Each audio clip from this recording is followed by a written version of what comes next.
Hey there, Zesty Boys, and welcome back to the Zesty Podcast. My name, of course, is Tony Shire, and today I am joined by my close friend and probably the best artist in this room, Carter Jackson. What's up, guys? How you doing, Carter? I'm doing pretty good. I got a little sick. A little sick? Yeah. Like, what kind of sick? I'm like congested. You got IBS? Yeah, I got Ebola, actually. So my best friend got married last week, and I went, and a bunch of his relatives stayed in town. And I went over to his house a couple days after the wedding, and his uncle, one of those like family friends that's not really an uncle. Yeah, everyone just calls uncle. Yeah. So he came over and he was sniffing and coughing and stuff, so he got sick from someone at the wedding. And I said, I'm healthy and I work around kids 6 days a week, so please don't come near me. So what does he do? What'd you say? I'm going to come over there. Yeah, so he leaned really close to my face and started coughing in my face like an asshole. Like a gentleman. And now I'm really sick. All right. And it's just kind of like a cold you got going on? Yeah. Speaking of cold, it's like probably 40 degrees outside right now. It's supposed to drop down to 32, I believe, tonight. Nice and frosty. I'm not ready. Yeah. I hope my pepper crop doesn't die off. I have some nice peppers outside. Some peppers. Are those really spicy ones? Yeah, they're pretty spicy. Like tiny little ones? Yeah, little tiny ones. Yeah, there's a bunch of them outside, but I don't know if they'll survive the cold winter. Yeah. I'm going to try to build like a rudimentary greenhouse around them. Just get some like plastic wrap or some shit and hang it. So I noticed, for those of you who are listening only, or only listening, I should say, not watching the YouTube video, we're dressed as silly costume characters because this is the Halloween special of the Zesty Podcast, episode 19/Halloween special. Heck yeah. Carter is, I can't tell what you Chinese bootleg Mario. Oh, Chinese bootleg Mario, and I'm misshapen Pikachu. Yep, that's definitely what it is. Yep. If you don't believe it, you gotta watch the Yeah, exactly. You gotta go to youtube.com/ZestyBoyz and find the podcast episode and just click and see my misshapen Pikachu costume. Heck so looks good. We spoke about you being an artist earlier. Can you give us a rundown what kind of art you do? What kind of art you into? Yeah. So I went to school for fine art at Georgia Southern, the greatest university in America. The prettiest little stadium in America. Oh yeah, and I was a fine arts major, so I did painting, drawing, sculpting, a bunch of shit. What have you? Yeah, everything basically. But what I like to do is draw cartoons. If you asked me when I was in diapers what I wanted to do with the rest of my life, I would have told you I wanted to be an animator. Well, I would have said draw cartoons because I didn't know what an animator was. Yeah, as a little tiny baby. That's what you would have said. That's exactly what I would have sounded like, yeah. So, yeah, it's the only thing I've ever wanted to do. And I'm still not doing it, so that we're on a good track. You're doing it a little bit. You post some stuff. What's your YouTube called? Carter Jackson? I think it's just my name, yeah. Yeah, Carter Jackson. Check him out. He does a Game Grumps animated. He does a few other Oni plays. Oni plays is big for me lately. They're pretty good. I mean, you've definitely improved a lot. Like you posted your portfolio where it shows your progress, and that's really cool. At least for me, I think it's really cool to see like your progress as an animator. Yeah. In college, I had a professor. I took 2 semesters of animation, so my college professor taught me like the basics, and then I basically self-taught everything else. So I learned a lot by doing Inktober last year. Today's the last day of Inktober this year.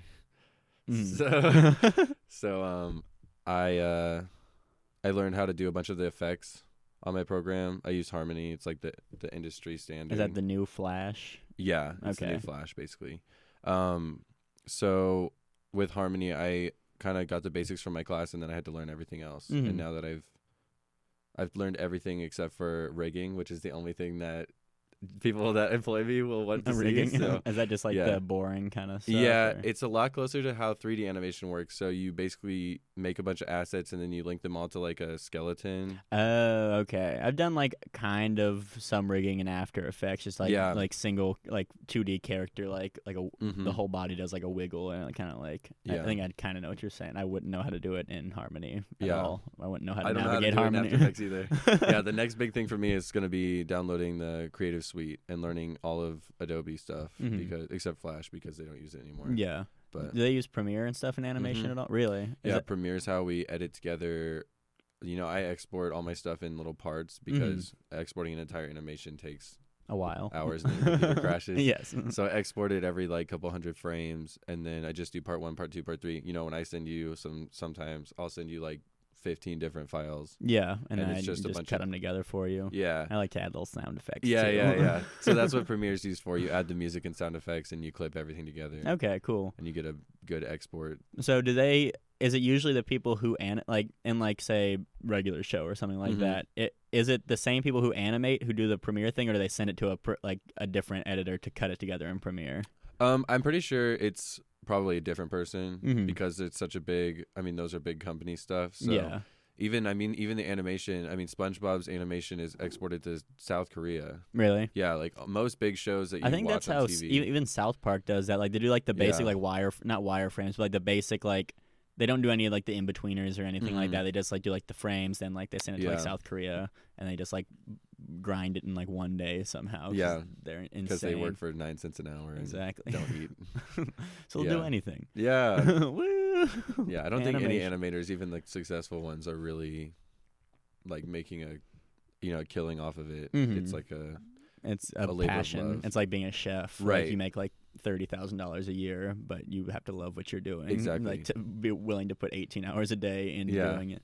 I just saw something the other day. It was like how Disney does their like camera movements within animation. Like they have like a bunch of different like it's like if they're doing like a background for like an establishing shot or something, like instead of just having like the background drawn like house, trees, and you're like looking through the trees, it's like they have one pane that's the house, one pane that's some like hills, one pane that's like trees and stuff, and they actually like move the camera like around all this stuff, so it like gives it that like real life like movement of like the animation. It's very cool. Disney used to use back when they did 2D stuff, which is back when I cared.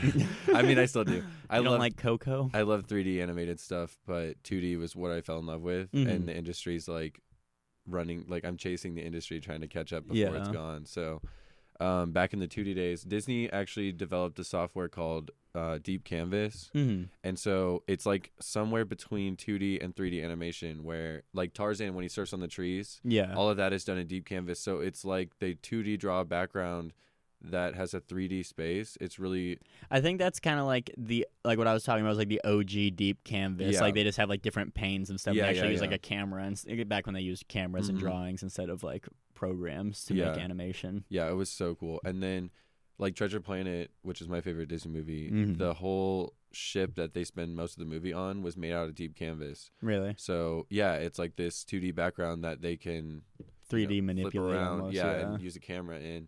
But it's really expensive to use, which is one of the reasons they moved away from it. Is it expensive just like to train people to use it, or like what makes it expensive? I think to export it, I don't know. You just need like huge processors or something. Okay, and like when was the last time they were using this? If you can like ballpark it, probably around Treasure Planet time. So, Winnie the Pooh was the last 2D movie and Princess and the Frog, and I think those came out like 2011, 2013, something like that. Treasure Planet was something like 2004, wasn't it? Yeah, Treasure Planet was their last major 2D release. But I mean, I could go on a whole tangent about Treasure Planet. It is a great movie. Yeah, but Disney like shot it dead before it got a chance to like blow get up. big. Yeah, because I guess they like, can they not do that on like Horizon? Isn't that what that's Harmony? Oh, yeah. Could they do that on Harmony? Or you can make it work, but you can't do the same type of stuff they were doing. This Pikachu costume is surprisingly well insulated. Like, except for my exposed body parts, I'm like toasty inside of this thing. I took this off earlier because I was sweating at home. I bought these overalls this morning because where'd you get them from? Walmart. Walmart, yeah. They look super nice. Yeah, they're really comfy. And you look very farmer. Yeah, I know. The last time I wore overalls, I was like 8. That's about prime for me too. And I asked the lady at Walmart, I was like, you probably haven't gotten asked this in like a decade, but do you guys have overalls? And she's like, I get asked that all the time. I'm like, well, we're nowhere near a retirement home or a farm, so I get asked that every single day of my life. I am the overall queen, actually. Yeah, so but then I went home and put them on, and I was like, yeah, I get it. Like, you get it? I get why people wear these. I don't want to wear them. Like, after today, it's showing your huge guns. Yeah. I have a red shirt in case it gets too cold later, but or if we go to get Mexican food after this, which is the plan. Yeah, if we do that. Shout out Zesty crew. Meet us at Pueblo's a few days ago. Well, I guess meet us yesterday, because this podcast will come out tomorrow when it will be today for you. So come yesterday at Pueblo's in Cumming, Georgia, right around 5. Yeah, what are Gleb and Mitchell doing tonight? I don't know. I think, they might still be in Athens, where they go to school at the University of Georgia. Go I'm not Dogs. Gonna say it. No, UGA kids are dumb. None of them listen to this. So. You like driving them around? I do. Well, yeah, actually, I really don't mind Uber driving at all. Like, yeah. It's actually, like, it's decent money. Like, if it's a busy night, you make good money. Like, you're working a lot. And then, like, I really like driving and just listen to music and stuff like that. Yeah. And, like, my first few times driving, I was very like, ooh, I got to, like, pander my music to whoever I'm picking up. And I was just like, I'm going to listen to this playlist that I like, and you can go fuck yourself. Yeah. I'm going to listen to Monster Mash for 6 hours. It's October. What else would I be listening to? Right.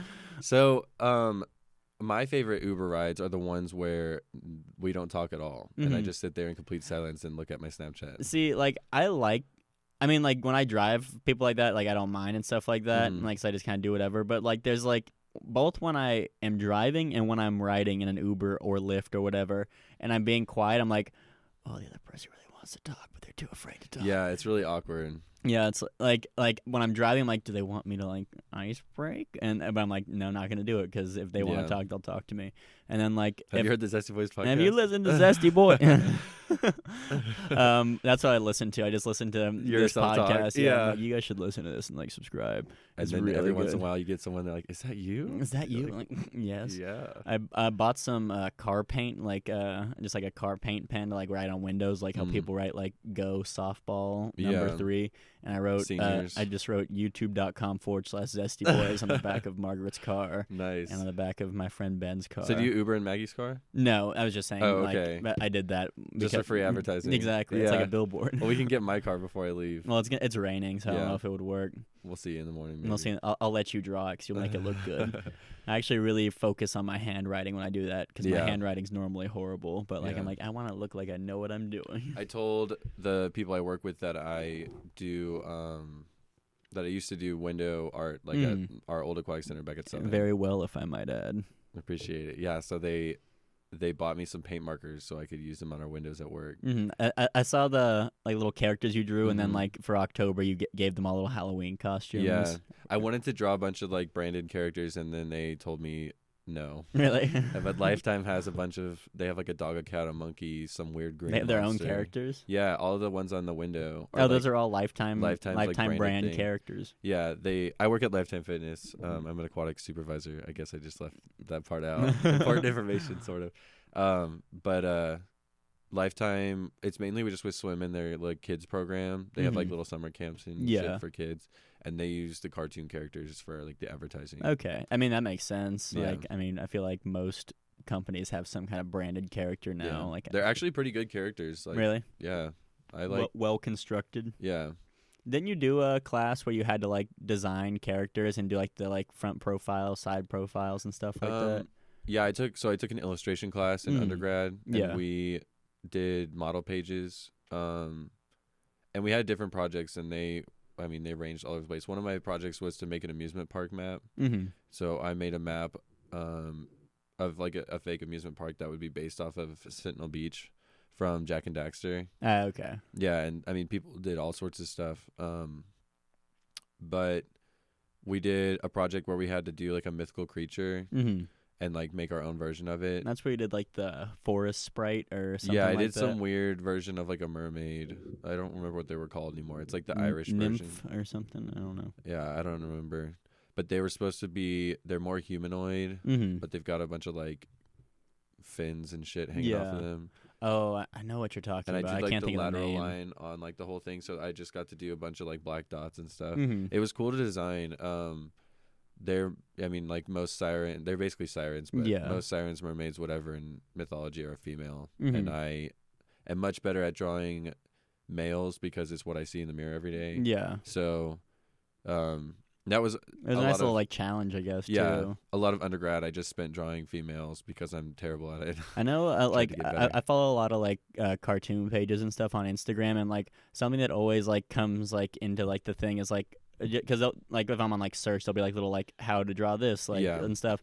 And it seems like a huge thing that people are very upset about is people drawing, like, boobs incorrectly, like, because, like, everyone just kind of, a lot of people just do, like, the big old watermelon but, like, there's, like, all this, like, there's, like, a whole art form to, like, drawing them, like, to look, like, real and stuff like that. It's kind of interesting. Yeah, watched anime growing up, so the only way I knew how to draw boobs was huge watermelon boobs. Ooh. But that's actually like when I did that project, that was one of the first feedbacks I got from my professor. She's really? Like, that's not what boobs look like, like on real people. And so yeah, that was my learning. My waifu is real. My fish waifu. But yeah, it was a challenge. I mean, in my painting class, I painted like women underwater, and it was the same type of thing. Yeah, like that's another thing. Like you are like the definition of like a pain artist. Like like you like hate painting so much, but like you are a fantastic like from a like I'm not like a trained painter or like trained art person, but like my like field is pretty artistic and stuff like that, and like just I feel like you're a very good painter, even from like an art standpoint, not just from an outside standpoint, because I know any kind of creative field, when you're talking to people who aren't in that kind of field, they're like, oh, it looks so good, and you're like, no, it doesn't. Yeah. And I'm not trying to be that person to you. Stick figures. Yeah, it's like, wow, this stick figure's good, and I can't even do that. But like you have talent when it comes to painting. Will be the last person to ever compliment myself or my artwork, but I am a great painter, and that came out of nowhere. So like, you put the pain in painting. Yeah, no, honestly though, it was my junior year, so I had like a mental breakdown my freshman year when I had to do my first painting class. Like I like started crying in front of like all my classmates. It was awful because I'm so bad at painting, or like historically. College is really like the first time I picked up a paintbrush, and my professor had to stay after class with me and like just like calm me down and like reconstruct the way I thought about painting. Yeah. So then and then I didn't do any painting sophomore year, and then junior year rolled around. I went through a whole semester and did kind of just average work, and then we got to start doing stuff that we wanted to do, and it really was like, I mean, I could say overnight because I spent most nights painting. Yeah. I liked going to the studio with you. It was really cool how it was set up. Like you had your own little like creative space. Like everyone in the class had their own. Like you had your nice little corner. Like people had like their own spots. You can set up your laptop if you want. You can just you can kind of do whatever you want with the space. Yeah. As seniors, they gave us all these like basically the size of this room. They would give us these like little corners of the room. They say, here's your easel. Here's another easel if you need it. You know, here's like 2 places to put like with glass on the top you can put your paint on. And those had like drawers in them. And then you got like a desk because our drawing studio and our painting studio were like the same thing. Okay. And so I had a huge desk. So when I was painting, I would pull my laptop up and put on movies or music or whatever. And I mean, my space, I had so much room to like, I could even like walk around in my own space. Yeah. So it was cool because everyone, I mean, you could see what everyone else was doing from where you were sitting, but you weren't like confined to a tiny little desk. Yeah. So especially when I spent, I mean, senior year, I was there from 8 a.m. till 6 a.m. like every night. I used to text our friend Katie. Shout out to Katie. Shout out Katie. Good morning. Or she would text me good night. She'd wake up at 5 a.m. to go to her clinicals for nursing, and I would say good night I would say good morning because she's waking up, and she'd say good night because I was about to leave the studio and go home and sleep for 2 hours. So yeah, especially when I was there overnight, it was awesome to have like my own space. Only thing that would have been better was like a sofa. Yeah, I like to go into Wendy's with you and then going and just like watching you paint and just kind of hanging out and eating the yellow paint. Eating the cadmium yellow. It's the most flavorful of paints. So speaking of yellow, bad segue. Your Pikachu costume reminds me. I went to Blink-182 over the summer. I'm getting a phone call. I'm going to hang up on it. The way you do bad segues reminds me a lot of myself, and I'm just so proud. I went to the Blink-182 concert with a couple friends back in the beginning of the fall. Yeah. And it was the Enema of the State 10-year reunion tour. So it was like all the good old stuff. So there was like tons of people who showed out. And was that the one where A Day to Remember opened up for them? That was the other one. That was their California tour. And I went to both. I'm going to see them for their 3rd time. They just had the new album come out. They had a new album come out? Yeah, it's called 9 because it's their 9th album. Oh, that's deep. Yeah, it's really cool. No, but it's a really good album. I mean, I'm like a super fan, so I'll probably digest anything they put out. But yeah. So we went to go see them, and they did All the Small Things, which is like their biggest song, because they're doing the whole Enema of the State album. So they get to All the Small Things. I Miss You better. Where are you? I'm so sorry. No, I love that song. But All the Small Things came on, and they were like, all right, who wants to come up here and play All the Small Things with us?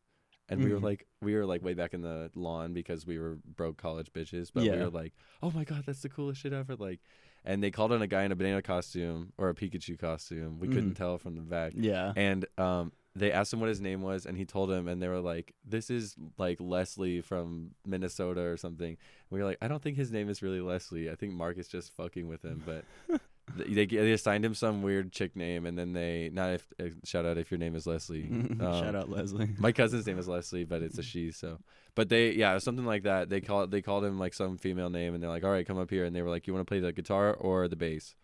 And he's like, guitar. And they're like, all right. And he just jammed out with Blink-182 for like the whole song. I've seen like Mac DeMarco and Dave Grohl and stuff do that. Like it shows. It's really cool. Yeah, Dave Grohl is really cool with fans. Dave Grohl is just really cool in general. Yeah, he's kind of like the Keanu Reeves of music. Like, I feel like they're very similar people. I don't understand the Keanu. Okay, so Keanu Reeves up until I feel like very recent history was like he was known for being like a cardboard actor.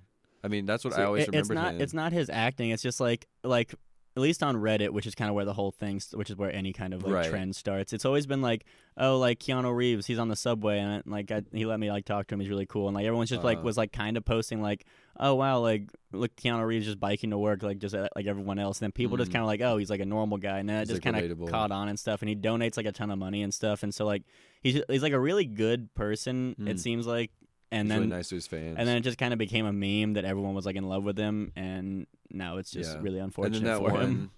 He did the one advertisement or whatever. Yeah, the advertisement for Cyberpunk, and he told everyone they were breathtaking, and I feel like it just really hit the J curve at that point. Yeah, and then like Fortnite with like the John Wick stuff. Like I don't know. I just watched the John Wick movies recently. They're really good. I mean, they're nothing like unbelievable. I mean, after a couple decades pass, I don't think anyone's gonna look back and think, well, instant classic, like, let's go back and watch the John Wick movies. Yeah. But for an action movie, I mean, I just don't really watch a lot of action movies. I really don't care about, like, I don't really care about Mission Impossible or I haven't seen any of them. Die Hard or anything. I watch a lot more horror movies, which is why October is, like, my month. Yeah. I really like horror movies. Like, I love watching them, but I hate the mental trauma I get for 2 weeks afterwards. Yeah. Like, we watched The Descent at your house when you still went to Southern, and I lived maybe 300 feet from you, like in a different house. I walk to your house all the time. Yeah, and then we watched that movie, and I was like, and then we started watching Quarantine. Like, I cannot do another one. Quarantine's and so good. Like, it was very good. I'm like, I can't do this, and so I left, and I was like, and just sprinted home. I'm like, I'm gonna get eaten by these weird like white creatures that live underground that are real. Little goblins. Yeah, and then like when I ran upstairs, like locked my door. I'm like, oh no. Yeah, if you like zombie movies, you guys need to check out Quarantine. Quarantine is so good. I think I've seen the second one where they're in like an airport. They're in an airport. It's not as good as the first one. Yeah, the first one like is they're like, stuck in. It's very stressful. Yeah, they're stuck in like an apartment building, and it's just like just a horrible situation to be in. Like the police are like, you can't come out. No. Yeah, like, they literally shoot them if they try to leave. I loved zombie movies growing up. I don't know what happened. Is that considered a zombie movie? Yeah.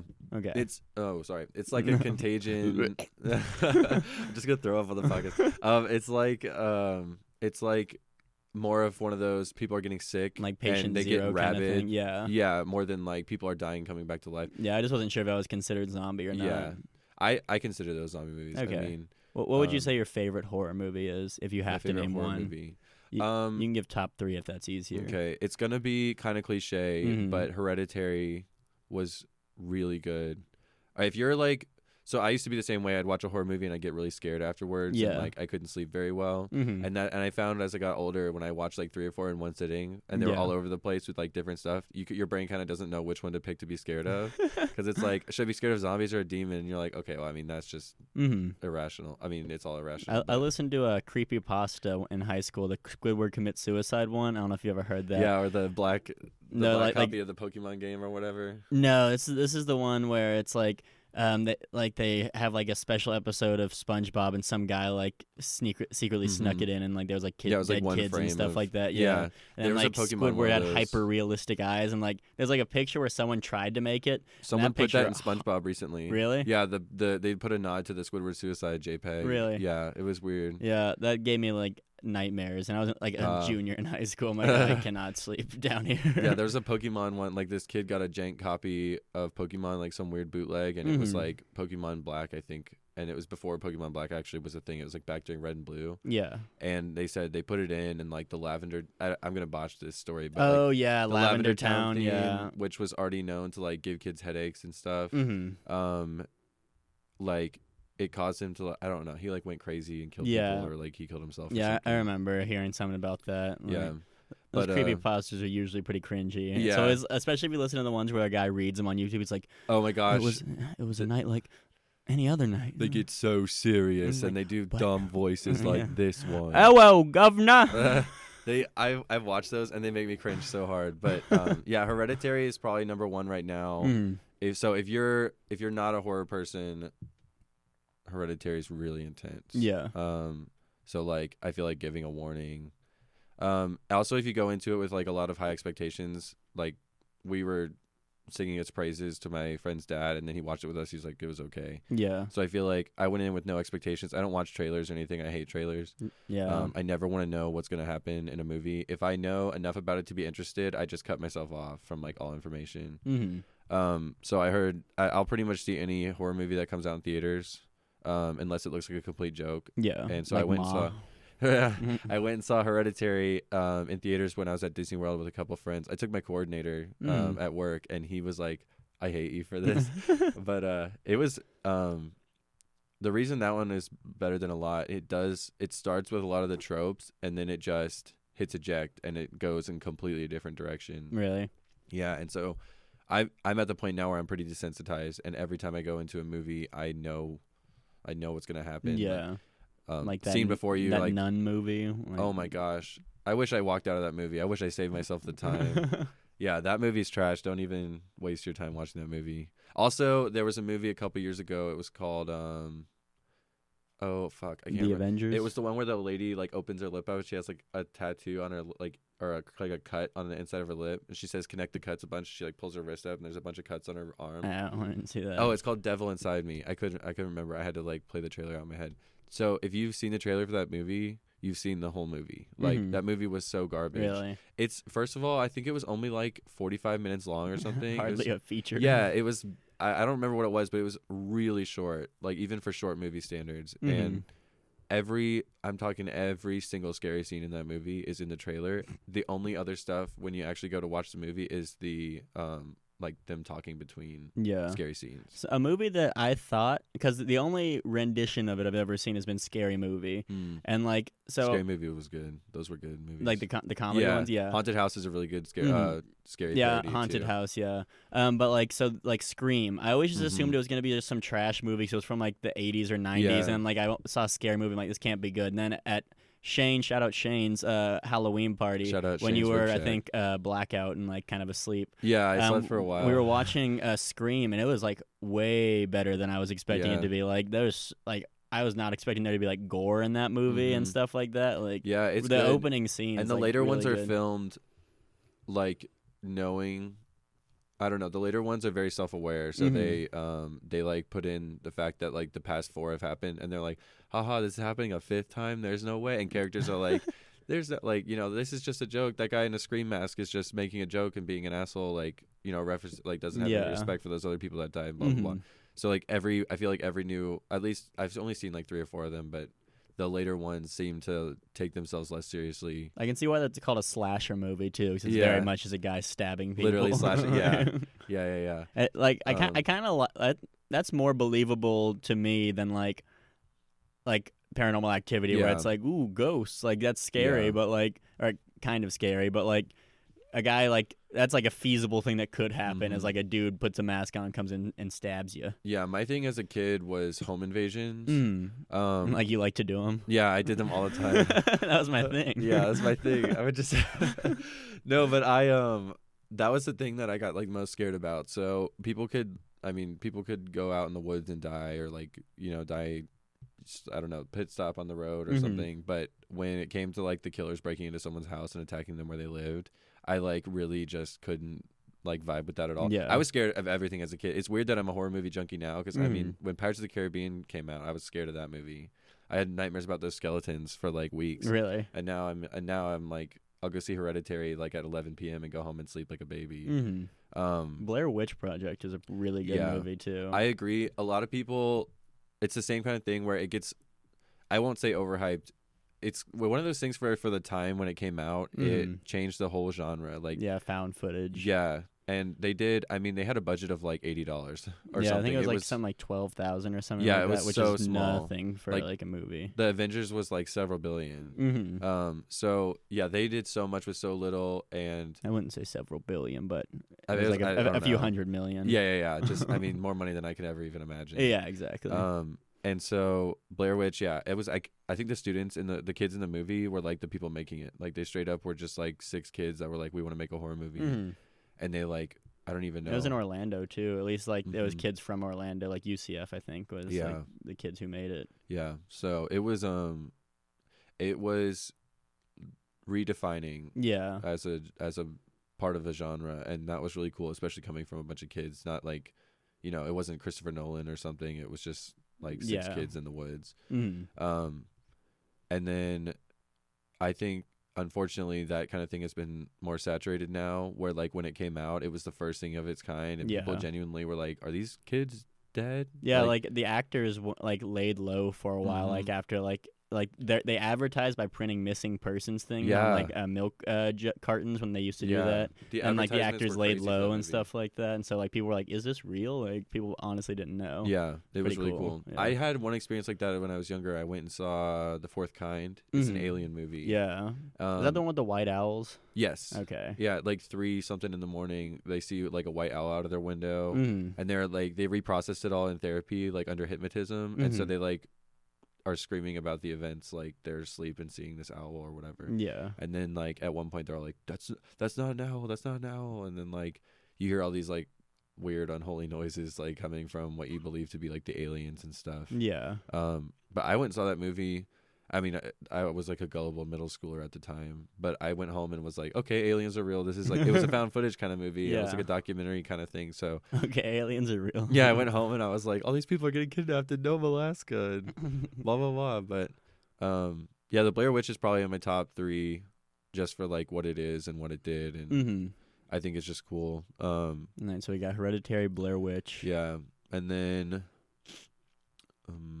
it's hard, like, once you've seen so many. I want to pick ones that aren't like, I mean, I hate when people are like, have you seen The Conjuring? What's the one with the guy with the mask, the really long mask? I remember you saying that was one of your favorites. The Poughkeepsie Tapes. That is another found footage movie, but it's shot like a documentary where they're like reviewing all this found footage. So basically he's a serial killer. He's called the Water Street Butcher. So he's like a Ted Bundy, John Wayne Gacy type, where he's like this crazy serial killer. And it's shot like for like a psychology class for like college students, and where you like specifically study serial killers. And so his thing, like every serial killer has their weird calling card, or like their weird like specific type of victim or whatever it was. I mean, like they found a bunch of body parts in Jeffrey Dahmer's fridge and like, that kind of thing. So his thing was that he filmed everything, and he was weird and theatrical about it. So he would like, he wore a like a plague mask, doctor's mask. And he was just, it was another one of those where it didn't seem like it had a high budget, and like the cameras they filmed a bunch of this stuff on were like pretty garbage. So it's like low quality and like poorly condensed, compressed, and like and it just like it adds to it. We turned it on the first time, and I turned it off 30 seconds later because I was like, this looks like garbage. Like this looks like someone filmed this in their backyard kind of thing. But if you give it like 10 minutes, and you really get to like sit in on it, I mean, that was the first time I had gotten scared in years, just like with Hereditary, where I watched it with my best friend and his little brother, and we were all like, well, we're all just gonna sleep in the same room now. Like we were all really weirded out. But yeah, that movie, another one, like I would probably say if you're gonna watch it, like I'll give you a warning if you're not a huge like horror junkie. Like it gets See, that's one that I really, really want to see, but no, I will be in a horrible mental state after. Like ever since you like told me that, because it's like, it's just one of those things where I want to be scared, but like I just wish I could be like, I wish I had the Men in Black like zapper thing. So like you get the adrenaline rush, but then you're immediately fine afterwards. That's essentially where I've gotten because of desensitizing myself by watching. I saturate myself so much with horror that it's just like I don't even know what I watch them for anymore. Yeah. It's not the plot because they're usually garbage. Well, you like how they are, I guess. Yeah, I don't know. It's just like it's just fun, and it's fun to do. The only thing that makes me feel alive is other people dying. Yeah. But yeah, the Poughkeepsie tapes was pretty. It's spelled really weird. It's like Poukeeppsie or something. Mm-hmm. It's like really weird. But if you Google it, even if you spell it wrong, it'll probably come up. Yeah. But yeah, that was one of the first found footage things I've seen. Maybe I just like found footage movies. I don't know. Hereditary was. I really like found footage movies. Yeah, I like Troll Hunter. You ever see that? Yeah. See, that was one where they actually like showed like the stuff they were chasing. It was like not the best CGI, but like I really liked that movie. I'm sure for the time though, it was unbelievable because it does still kind of look pretty good. Yeah, you can tell like it was just weird. There was like a Netflix movie too. Right. It wasn't even like a released movie. Like, I don't know. It's weird with Netflix. They hit or miss. Mm-hmm. I mean, they'll either make like one of the best things I've seen in a long time. Tall Girl in that movie that's just I saw that. Cringiest thing of, or they made the Death Note remake with Nat Wolff and the only good casting choice they made. Ryuk the demon in the movie is played by there's a guy who played Green Goblin in the Sam Raimi Spider-Mans, but I can't remember his name for some reason at the moment. I don't know. Anyways, I'm gonna feel like an idiot when I think. Was that bad or was that good? Huh? He's the only good casting choice. Like, but the rest of the movie was just terrible. The movie is so bad. It's Death Note. The show is very good. The show is great. Yeah, you got me into anime a little bit there. Like, yeah, I haven't watched one for about in a while. 5 minutes. Yeah. Like Death Note, Ass Class, and Ass Class was a classic. We watched that at the same time. Did we? Yeah. Oh yeah, I think I actually you finished it before me. I got ahead of you because I got so into it. I got stuck up with art, and you were like, "Yeah, I just finished it." And I was like, I'm gonna get back to it. Yeah, Assassination Classroom. If you're an anime fan, if you haven't seen it, it's very good. Even if you're not an anime fan, like it's really good. Like it's weird people like write off anime because it's anime. It's like the fans. Yeah, I guess we're a bunch of degenerates. Exactly. So I mean, I go to anime conventions. Like I'm full tilt like into the world, into the culture. Yeah, in the culture. Yeah, but I mean, me and my twin brother used to go to anime conventions, and we would half the fun is people watching because there's so many cringy homeschool neckbeard basement dwellers that you're like. That's our whole fan base. You're right. Be quiet. You get down, and you're just like eating food even, and you like look to your left, look to your right, and there are some of the weirdest people you've ever met in your life, and they don't have any social cues, so they're just like acting a fool and like surrounded by hundreds of people. So it's, I don't know, I love anime conventions. Like the atmosphere is nothing else I've been around. Yeah, but it's really fun. I mean, and nerds don't care. I mean, I like by extension, I'm not gonna pretend like I'm not also a nerd, but like nerds don't care about like, I don't know, being rejected or like feeling weird around other people. They're just like into what they're into. Which is like I wish that I had that. I mean, I've gotten better at it, but like I wish I'm that I was way that around confident. other nerds. But when I'm with anyone else, I act like a normal person. Yeah. But I mean, I went to GameStop earlier to buy this hat because I don't. You went all out for this. Yeah. And the guy was in there just chatting with the manager about like video games, and like I had to wait on there for conversation to like check out, and then I was like, yeah, what you guys are talking about, by the way, and like we just jumped into this full conversation about like PlayStation backwards compatibility, blah blah blah blah. Yeah, and at some point I was like, okay, well I gotta go, but you guys have a great day, and like I probably would have never talked to either of them had I just like stumbled across them in public. Yeah. But in that cool little like when you know that people are okay with talking about things, you can really like let it flow. Yeah, that's my problem. Yeah, that's my problem, I should say, because it is. Like, whenever I, like, start a new job or join a new club, like, I don't know if you remember this, but, like, when I first joined Swim Club, which is where we met, I was really quiet for, like, shout out Swim Club, for at least, like, the first 2 weeks, I was very quiet, because it's, like, I always like to feel, like, not even that I like to, but I always just, like, have to, like, feel out, like, what is okay for me to say, what kind of stuff do people like, right? And, like, once I, like, kind of, like, oh, he likes cartoons, we talk about cartoons, and it's like once I get like into that, I can talk about what other people like, and then like once I have clout, then I start like becoming myself and then alienating all of the people who I was talking to by being myself. Me and you have like really testy humor sometimes. Like nothing is off limits type of humor, and we had friends that were like, if we said certain things we say to each other in front of them, they would have gotten it. I remember not gonna say their name, but I don't know if you know where I'm going with this, but we were at the dining hall, and like I said, like someone said something about like weight loss. I'm like, oh, just do what I do, the scarf and barf diet, and keeps me pretty.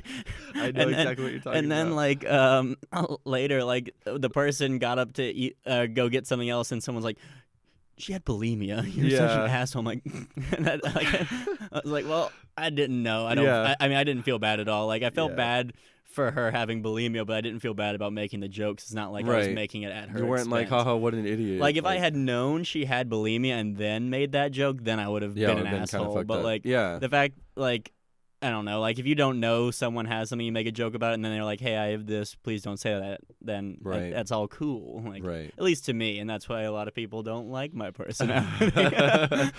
Yeah, no, I mean I agree. With me, like there's very little that will get under my skin, so and I know all of it. Yeah, I know exactly. So like and my twin brother, I mean I grew up with someone who liked to use my flaws as like a punchline, so like I find that stuff funny now, and I like attract that type of people. Those type of people, I don't know. I mean I had a friend in Disney World who did the same thing. This costume is getting close. Your like Pikachu ears are falling It's down. getting like more and more over my face. But I want my little black thing to be dangling. A phrase I'll never get to say after this point. I went to Disney World and made a group of friends, and like the one guy that I hung out with more than anyone was just like you and Hunter. It was like we had this like jokester punchline type of relationship, and it just. Like, I feel like me and you are the type of friends that would be amazing neighbors but couldn't live with each other because, like, both of us need breaks from each other, like, after, like, prolonged exposure. We would literally do that. I mean, I did that in college. We would hang out, like, 6 days in a row because we'd have, like, a 3-day swim meet, and then, like, we'd hang out and do, like, a movie night, and then I'd be like, okay, I'll see you in 2 weeks. And, like, I would just, like, I would see you at practice and stuff and, like, working out, and then we would come back and we were like, all right, let's go get drunk and have a movie night again and stuff. Yeah, I agree. I'm about to, Lord willing, if I get promoted at work, I'm gonna try to live with my best friend and his wife. So, where is that? Is that in Atlanta or? Yeah, so he lives in my neighborhood, and they have a house in Alpharetta, but they're trying to move out because their current roommate just isn't like a good fit for them. Yeah, and so Jack was like, I mean, shout out to Jack. We've been best friends for like 9 years, so he was like, oh, I'd love to live with you. Has it really only been 9? Like I would have thought it was like your entire life. No, he moved from Kansas the same summer that I got out of my like really toxic middle school environment. Okay. So neither one of us had any friends, and we were both like starting a new chapter because like I was about to go into high school and all this stuff. So I was in high school, but I just finished freshman year. Jack reminds me a lot of Mac Miller. I don't know why. He just looks like Mac Miller. He would appreciate you saying that. Really? Is he a Mac fan? He is, and I know everyone thinks they're the biggest fan of everything they're into, but Jack is, and his little brother Owen are probably the biggest Mac Miller fans in the world. Like, really? Jack is on a private Discord where they totally legally get Mac Miller songs that were never released to the public. Really? And they totally don't use a hacker, that they totally don't pay with crowdsourced money. That's very cool that it's all legal. I know, it's awesome. Yeah, but no, like they it's crazy. Like he's got music that like most people on earth don't even have access to. Like that is actually really cool. It's like that. Yeah, that's exactly how you worded it. Like it's just very it's very cool that he has access to that. Yeah, and like I didn't even know, but Mac Miller made, like, I swear to God, while he was alive, he must have made 3 songs a day. Really? Yeah, I mean, Jack has thousands. Thousands? And there's, like, thousands left that they don't have. Really? And I'm like, how is that? I mean, I think he had 7 albums, 8 albums, something like that, that were, like, I can't name a Mac Miller song. One of them's called Swimming. I can't even name a song. Like I would recognize it if I heard him, but I do not. There's really like listen to him. 3 Mac Miller songs that I was like really into, and then Jack took me to go see them in concert. We went up to Knoxville, and it was the Swimming album, which is why I listened to Swimming a couple times. But my favorite song by him was Donald Trump, and then that was like during the weird election phase where everyone was really polarized. Yeah, and Mac Miller got up on stage and was like, okay, we're going to have a good concert tonight. If anyone asks me to play Donald Trump, I'm kicking you out. I'm not going to sing that song. He's like, I fucking hate that guy, blah, blah, blah. And I was like, oh, that's the only one I like. That's the only song I like. Yeah, that was the one I was looking forward to. But Yeah, like, I'm glad he did that because like I don't care like when like artists have like political opinions like.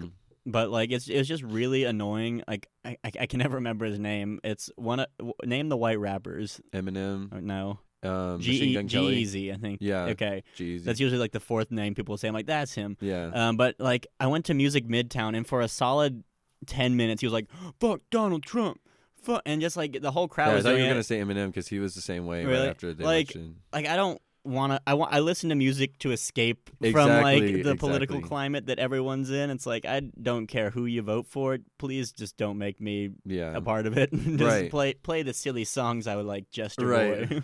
Yeah, no, I agree. And take my gold coins. we have friends that are very different than us in the way they believe, and like me and Christians. Anyways, me and one of my really good friends went to the voting booths like the same day, same time. We voted for opposing candidates, and then we went and got like Chick-fil-A afterwards, and like just we're friends. It's just not a big deal. And me and her talk about politics in a good way, like often. Yeah, not often, but we did when we were really close. Now she lives hundreds of miles away, but we would just text each other and be like, hey, I have a question about X. Like, what do you believe about this? Yeah. And, like, we were just really respectful of each other's beliefs. That's, like, what I do with you with Christianity. Like, I really like hearing you talk about it because it's just, like, I feel like – because half the people who say they're Christian, if you ask them anything about Christianity, like, well, the book of John says this, that John 3:16. It's like, well, okay. But, like, you actually have read the Bible and, like, know everything about it. You can tell me, like, the bad thing, like, the things that people would consider bad in it and, like – why just like you're a very intellectual person to talk to on Christianity and you won't like shit on people for not believing in and stuff like that. Like I remember during the solar eclipse when we were driving home, I think the whole time we talked about like the 4 horsemen of the apocalypse. We were talking about Revelation and like it sounds horrible. I learned about that when I was in like 5th grade is the weirder part. I don't know, my 5th grade teacher decided like I'm going to teach these little kids about like the apocalypse. Wait, your 5th grade teacher did that? Yeah. Because I went to Christian private school. Oh, okay, well then that's allowed. I'll allow it. From kindergarten. His costume is awful. I cannot get. It's not even giving you electrical powers. Like what a waste. I went to Christian private school from kindergarten all the way up through 10th grade, and then I moved to public school for the last years of high school, and then went to Georgia Southern. So so I literally had Bible classes like growing up, and I grew up in Sunday school, and I would go to church on Wednesday nights. Like I was very saturated in Christian culture. So my brother even more so is so like theologically intelligent. He took like theology classes and what's called apologetics. I was gonna say what's that like field he's in, but apologetics is what it is. It's like the Christians who essentially debate Christianity against skeptics or you know. So Hunter took apologetics classes, so it's like the harder stuff to digesting scripture, the like not surface level stuff that you hear all the time, like John 3:16. So it's like the stuff where it's like when God sent a bear to kill kids who like made fun of a man for being bald or whatever that was. Right, stuff like that, where it's like on the outside you look at it and you're like, that seems pretty cut and dry. Like, what the hell is this? And then like someone who's in apologetics has like 6 books on it, and you're like, really? Yeah, and they whip all this information out you've never heard before, and a lot of it, not to make really blanket excuses for something, but everything in scripture has its historical context, because I mean way back in like the biblical times was obviously different than 2019. And then it also has Take me back. Right. only 16 BC kids will remember. Born in the wrong generation. Yeah, I miss leprosy. But and then also it's been translated from Greek and Hebrew. So a lot of the words that we use in English are different than what they intended. There's not words for them. So we picked one. And so a lot of times, I mean, I have like a couple of friends, my brother, there's a really young pastor from my old church, and like I'll text him when I have questions, because I'll be like, someone just asked me about this, I've never read that before, and that's really weird. And that seems pretty not like the God that I know. So and then they'll be like, well, the historical context is blank, and then like this is the way that it's been translated, these were the original words. They'll like literally say the Greek word, tell me like generally what it means, and then I'm like, oh, that's so cool. Like learn something new today or whatever. Mm-hmm. So I mean, anything I know about the Bible and Christianity is either just from my experience, and also from people way smarter than me. Yeah. That will answer my questions when I have them. So there's been talk. Do you think that Jesus is King is like the New Testament? Yeah, it's the book of Kanye. The book of Kanye. Okay, well, yeah. Since it's been brought up, I haven't listened to it. Me neither. I'm not a big rap fan. I'll listen to it in like party situations or like at bars or something, but it's not what I listen to normally. So I haven't heard any Kanye since like graduation, college dropout. Or whatever, yeah, like forever ago. And so I only know, the couple bits and pieces over my life of Kanye that I've gotten to see, and so a lot of Christians want to immediately, and I don't know why this is their knee-jerk reaction because it's nothing like Jesus at all, but they immediately want to be like, oh my gosh, it's fake, it's fake, it's fake. He's trying to, he's trying to appeal to people. He's trying to get our money, like whatever. And I don't know why you'd want to believe that if he did experience, like what he believes is the love of God and like it changed his life. Like, why would you want to discredit that immediately? Yeah, like just because it wasn't your experience, doesn't mean it couldn't have been his. Also, like, he's joining. I mean, all the Bible terminology starts to sound really weird, but like the kingdom of God, like or like the body of Christ or whatever. Like, if you're a Christian, like that doesn't sound weird. If you're not, it probably sounds like the weirdest crap ever. But he's joining like what we all believe to be a really awesome, happy, kind of thing. So it's like, why would you not want that for anyone? Yeah. It's almost like gatekeeping. Yeah, it's weird. And so like the Christian side of it is a lot of people are trying to be skeptical for no reason, and then of course like the world side of it, like outside of Christianity, wants to be like what an idiot, he's been red pilled and pulled down into this like what a clown, like blah blah blah. And so he's just getting he's getting crap for it on all sides, and it's like, why don't we just let people do what they want to do and be happy for them? I mean, if they're not hurting people, because it's not the way I want it. Yeah, I just don't get it. So yeah, I've seen a lot of stuff. I've read like stuff about it. Obviously, like I've had political stuff come across, my field of vision. I've had religious stuff come across, and I've read like different articles and stuff about it from different opinions. And like, I mean, my opinion is like great for him. If it's legitimate, awesome for him. If it's not, then like it didn't really affect me. Yeah, which is a good way to be. I didn't go buy the album, so he didn't get $10 off of me or whatever, whatever it is. And even if he did, I'd be like, okay, whatever. I know there's a lot of like traditional gospel music and stuff in it, so it sounds like whether it was like a money grab or authentic, he at least put a lot of work into it. Yeah. So if you liked Kanye before, I'm sure it sounds really different than what his other stuff used to sound like, but I don't know. I feel like if I like Blink-182 and they sound way different now than they did when Tom was on the band, but I still like their stuff because I'm a fan of Blink-182. I'm not a fan of Tom DeLonge. I'm a fan of like their sound, what they make, the messages they teach. So, I mean, good for him. Yeah, I think like anybody should be able to do whatever they want, and that's just kind of if you're a good way to hurting be. or killing people, or I mean, not in that. But. And I mean, Christians hurt people too. Like, just to be like on both sides of it. I mean, like there are Christians in the world that like all they do is just hate. And all they do is just like say horrible shit to everybody, like evangelists. Yeah, well, like Westboro Baptist is like the easy name drop. Yeah, and like that's not how Jesus was. Yeah. So I question. I mean, like I'll hear people from Westboro Baptist talking, and I'm just straight up like, I don't think they've ever opened the Bible once in their whole life, because there's some stuff you can dig into in the Bible and like raise questions about, but if you look at Jesus, it's pretty consistently like loving. I'm like, this is not a lot of love coming from. Yeah. So I don't know. It's just how the world is. It's sad. It's unfortunate. It's sad. Well, I think that's a somber note to end this episode of the Happy Halloween, everybody. Somber note to end this episode of the Zesty podcast off. Make sure to follow Carter at I don't know exactly. Carter Jackson on YouTube. What's your art page on Instagram? My Instagram art account is really complicated. It's got periods and underscores and stuff. So just Carter L. Jackson. We'll link it in the description. Yeah. Thank you so much for listening. We'll see you on the next one.